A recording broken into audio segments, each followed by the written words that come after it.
नमस्ते, अभिवादन आपका इनोसेंट इन्वेस्टर के इस नए वीडियो में। दोस्तों हमारे सामने टीसीएस का रिजल्ट आ चुका है। चार्ट पर एक्सप्लेनेशन आपको देंगे कि क्या करना चाहिए आपको स्टॉक के साथ। पहले चलते हैं सीधे रिजल्ट पर। रिजल्ट में आपको एक बात दिखाई दे रही होगी साफ साफ कि रेवेन्यू तो भाई साहब बढ़ा है और तगड़े से बढ़ा है जून 2021 से। अगर आप जून 2022 में आओगे तो 46,000 करोड़ से 53,000 करोड़ पे आना एक बड़ी बात होती है। यहाँ से अगर आप 10% जोड़ते हो तो आपको लगभग 5,000, जी हाँ 15% के आसपास, जी हाँ 15-16% के आसपास आपको यहाँ पर ग्रोथ दिखाई दे रही है। In terms of revenue TCS ने झंडा गाड़ा है। लेकिन क्या ये सच में झंडे गाड़ने जैसा माहौल है? तो मैं आपसे कहूँगा जी बिल्कुल, क्योंकि लगातार ग्रोथ बढ़ रही थी। प्लस कंपनी ने पहले ही हमको संकेत दिया था, ग्लोबल मार्केट से भी हमको यही संकेत मिल रहा था कि इस बार रेवेन्यू पे डेंट पड़ सकता है। तो हम इस चीज़ को मान लेते हैं कि ये हमारे फेवर वाली चीज़ है, अगेंस्ट नहीं गई। कम से कम आपको इतना तो मानना ही पड़ेगा। एक मिनट में परसेंटेज एग्जैक्टली कैलकुलेट करना चाहता हूँ, कैलकुलेटर यूज़ कर लेता हूँ, उसके बाद आपसे बात करूँगा। आगे बढ़ लेता हूँ। पहले एक्सपेंसेस देखिए, एम्प्लॉयज़ के ऊपर 30,000 करोड़ इन्होंने खर्च किए हैं। बहुत ध्यान से रखिएगा इस बात को। टीसीएस के जो रॉ मटेरियल हैं वो हैं इनके एम्प्लॉयज़, ठीक है। बहुत पैसा टीसीएस अपने एम्प्लॉयज़ पे खर्च करती है और यहाँ पर 30,000 करोड़ इन्होंने खर्च किया।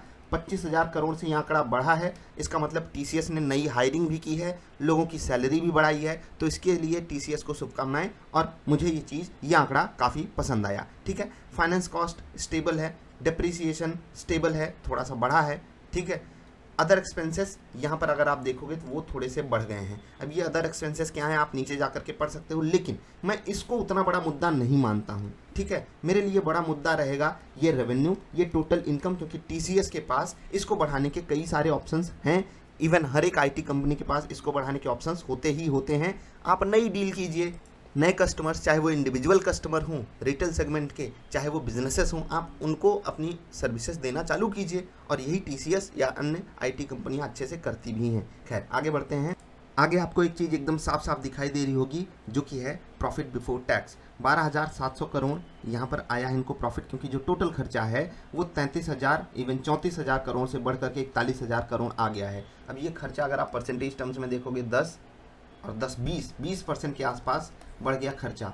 रेवेन्यू बढ़ा लगभग 16%, ठीक है। खर्चा बढ़ गया 20%। क्या ये अच्छी बात होती है? अगर आप मेरा रिजल्ट एनालिसिस देख रहे हो तो आप बिल्कुल कहोगे नहीं भैया ये अच्छी बात नहीं होती है। तो अगर आपको ये बात पता थी अच्छी बात नहीं होती है तो लाइक कर देना, क्योंकि वो जब आप करोगे तो मुझे अच्छा फील होगा कि आपको ये रिजल्ट एनालिसिस पसंद आता है। मैं ढेर सारी कंपनियों का रिजल्ट इस बार एनालाइज करने की कोशिश करूँगा, ठीक है। तो प्रॉफिट फॉर द पीरियड कितना आया?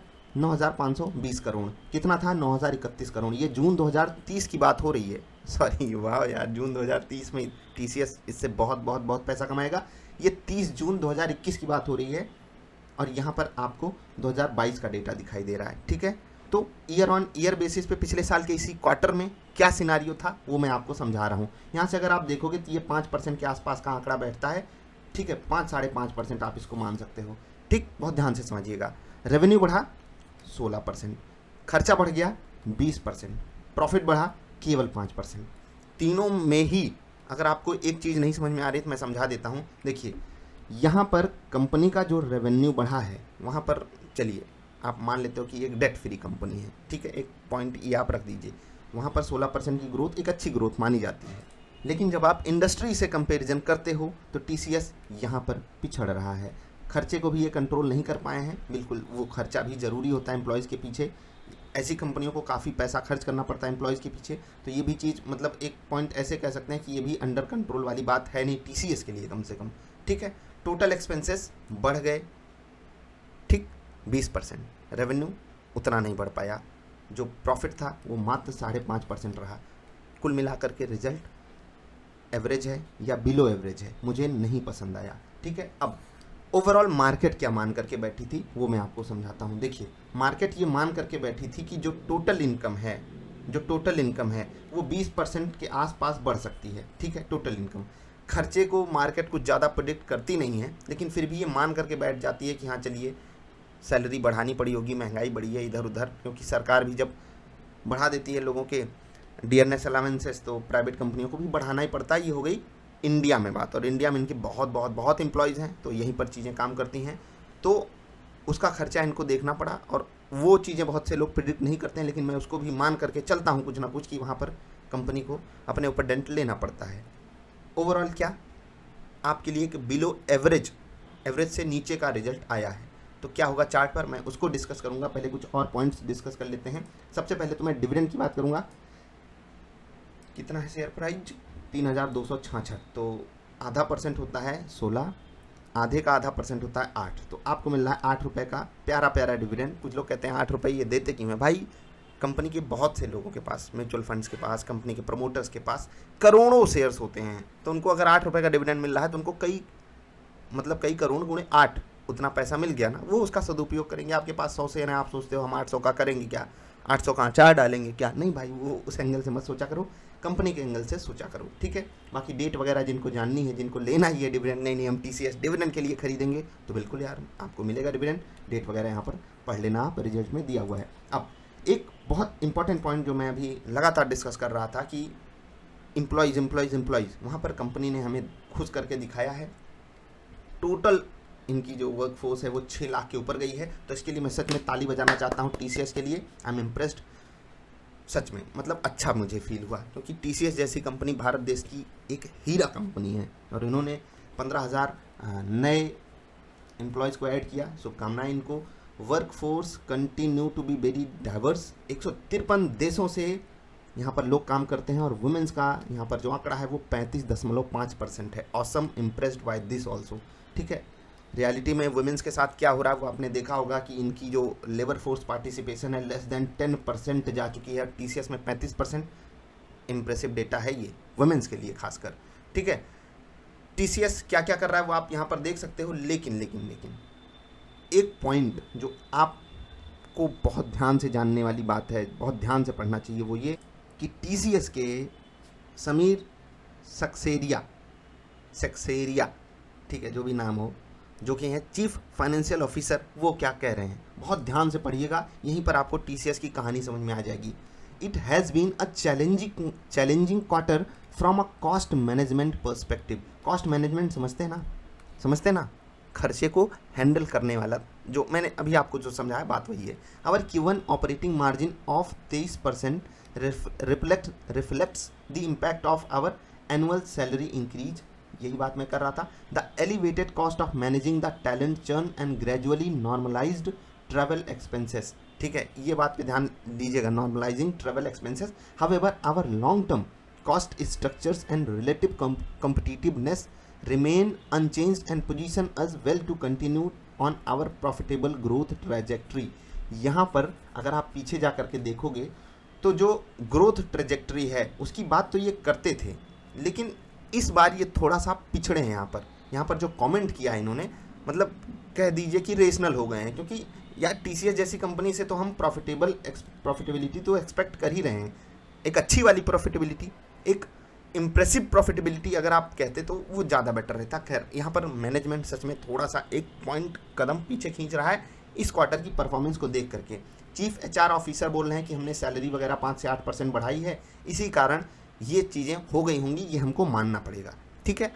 तो ओवरऑल मुझे क्या बात समझ में आई मैं आपको चार्ट पे समझाऊंगा, ठीक है। आपको रिजल्ट में और कुछ पढ़ना हो तो आप जाकर के NSE BSE की वेबसाइट से रिजल्ट डाउनलोड कर सकते हो, और वहाँ पर खुद भी कुछ चीज़ें पढ़ सकते हो। अब आपको लगेगा कि यहाँ पर चीफ फाइनेंशियल ऑफिसर ने कौन सी ऐसी बात बोल दी जो मुझे हिट कर गई, जो मुझे अच्छी नहीं लगी। तो आप यहाँ पर कंपनी जो तकलीफ़ें बता रही है उसको जब आप पढ़ोगे, उसके बाद जब आप ये पढ़ोगे कि our long term cost structures and relative competitiveness remain unchanged, तो जब कंपनी ये वाली बात कर रही है ना, यहाँ पर आप पिछला रिजल्ट जब जा कर के खोलोगे तो वहाँ पर आपको एक बात सामने आती हुई दिखाई देती है कि कंपनी ग्रोथ के नंबर्स भी यहाँ पर आपको मेंशन करके बताती थी, लेकिन यहाँ पर इन्होंने नहीं बताया क्योंकि वो उतना इम्प्रेसिव है नहीं, ठीक है। तो ऑफकोर्स ये बात है, नहीं कोई बताता है यार। बाकी अन्य चीज़ें भी आप यहाँ से देख सकते हो, इसीलिए मुझे वो बात समझ में नहीं आई। अब TCS के साथ करना क्या है, देखो 5% का प्रॉफिट इंक्रीज़, ये मेरे हिसाब से हर कोई मान करके बैठा होगा, क्योंकि TCS से हम ग्रोथ की उम्मीद करते हैं। ये नहीं TCS इस महीने या टू बी प्रिसाइज इस क्वार्टर में अगर ₹1000 कमाई है तो हम ये थोड़ी मान करके बैठेंगे अगले क्वार्टर में भी ₹1000 ही कमाएगी। यहीं पर एक कॉन्सेप्ट भी मैंने आपको समझाया था कि forward 12 month price to earning ratio वो कम क्यों होता है, क्योंकि हम फ्यूचर की अर्निंग को मान करके बैठते हैं। अब अगर हम 5% भी मान लें तो 5% हमारी जो प्राइस टू अर्निंग रेशियो है वो इम्प्रूव करता है ना। जैसे कि 5% अगर प्रॉफिट में ग्रोथ होगी तो चीज़ें इंप्रूव करेंगी। समझ गए ना मैं क्या कहना चाहता हूँ। तो वही चीज़ टीसीएस भी मान करके बैठी रहती है, लेकिन 5% का प्रॉफिट ग्रोथ ये मुझे कहीं से भी डाइजेस्ट होता नहीं है। कहाँ इन्फ्लेशन आपको 6-7% पे दिखाई दे रहा है और profit growth 5%। I am not impressed by this result. ये तो हो गई सिंपल सी बात। अब सोचिए कि कोई एक डेट वाली कंपनी है, ठीक है, जिसको लेट्स से कि 5-6%, 7% ब्याज भी देनी है, उसके बाद 5-6-7% की महंगाई भी है, तो आपका पैसा, अब कंपनी अगर 5% प्रॉफिट पोस्ट कर रही है तो स्टॉक भी 5% के आसपास की ग्रोथ दिखाना चाहिए net net quarter on quarter. ये एक नॉर्मल सी बात होती है, लेकिन ऐसा होता नहीं है रियलिटी में स्टॉक मार्केट में। लेकिन ये एक मतलब कहते हैं ना कि अगर इस रिजल्ट पे स्टॉक को कुछ मोमेंटम देना हो तो बस यही दे सकता है। लेकिन क्योंकि स्टॉक मार्केट उम्मीदों पे चलता है तो उम्मीद पे टीसीएस ने पिछली बार की ही तरह, जैसा कि मैंने आपसे पिछली बार का रिजल्ट देख करके कहा था, और बहुत जाकर के देखना टीसीएस के रिजल्ट वाली वीडियो को, क्या कहा था जाकर के देखना, आपको बात समझ में आएगी कि टीसीएस जब तक 10% नहीं गिर जाता, आपको हर कोई बोल रहा था 5% नीचे खरीदो, 3% नीचे खरीदो, रिजल्ट से पहले खरीदने की बात हो रही थी, मैंने आपको बोल दिया था जब तक टीसीएस 10% कम से कम ना गिर जाए आपको हाथ भी नहीं लगाना है। और इस रिजल्ट को देख करके भी यही बोल रहा हूँ कि अगर मार्केट गलती से 16,000 ब्रीच कर गई वापस नीचे लोअर लेवल्स पे, तो ये फिर से आपको 3,000 का लेवल दिखाएगा for sure from my point of view. आपके पास टीसीएस हो सकता है, आपको हो सकता है मुझसे नफरत हो जाए, लेकिन यार मैं सच बोलूँगा जो मुझे फील आ रहा है, जो मुझे रिजल्ट देख करके लग रहा है, ठीक है। नेट आपको लग सकता है कि हाँ चीज़ें आपके फेवर में क्या क्या जा सकती हैं। देखो, कंपनी का मैनेजमेंट कम से कम ये कोशिश करता है कि उसकी बातें नेगेटिव ना जाएं शेयर होल्डर्स के बीच में, और उसको इन्होंने अच्छी तरीके से बखूबी निभाया है, भले ही वो नंबर्स में डेटा रिफ्लेक्ट ना कर रहा हो। लेकिन मेरे जैसा मासूम निवेशक, इनोसेंट इन्वेस्टर वो बातें समझ जाता है, यार हम सब बड़े चालाक लोग होते हैं और पब्लिक हमको मूर्ख बनाने की कोशिश करती है। हम जब चाहते हैं तो बन जाते हैं मूर्ख, ठीक है। हम लोग जब चाहते हैं तो जैसे सामने वाला कुछ चिकनी चुपड़ी बातें कर दी, हम कहेंगे अरे चलो मूर्ख बन ही जाते हैं। लेकिन हमको पता होता है कि भैया हम तो मूर्ख बनना चाहते हैं, इसीलिए आप बना पा रहे हो। तो टीसीएस में मैं मूर्ख नहीं बनना चाहता, मुझे नहीं खरीदना यार, ना यहाँ खरीदना है, ना ऊपर खरीदना है, ना ब्रेकआउट ट्रेड पकड़ना है। आप में से कुछ लोग कहेंगे अरे सर इतना अच्छा स्टॉक है, आप इसकी बेइज्जती उड़ाए जा रहे हो। नहीं भैया, नहीं भैया, मैं ऐसा नहीं कर रहा हूँ। मैं फिर से कह रहा हूँ टीसीएस बाज़ार का हीरा है, देश का हीरा है। लेकिन अगर मुझे ट्रेड करना है, मेरे पास इससे बेटर अपॉर्चुनिटीज, इससे बेटर चार्ट्स अवेलेबल हैं मार्केट में। और टीसीएस का ये रिजल्ट देख करके इनके पड़ोसी लोग इनके राइवल्स खुश ज़रूर होंगे, क्योंकि वो इससे बेटर उम्मीदें हमको दिखा करके बैठे हैं और वो कुछ बेटर कर भी सकते हैं। तो आपकी नज़र वहाँ पर होनी ही चाहिए। एक बात ध्यान रखना, पिछली बार का जब रिज़ल्ट मैंने डाला था तो वहाँ पर भी बहुत से लोगों ने मेरे पास मैसेज भेजा था और कहा था कि क्यों टीसीएस पहले बेच दिए थे इसीलिए खुन्नस चढ़ी है।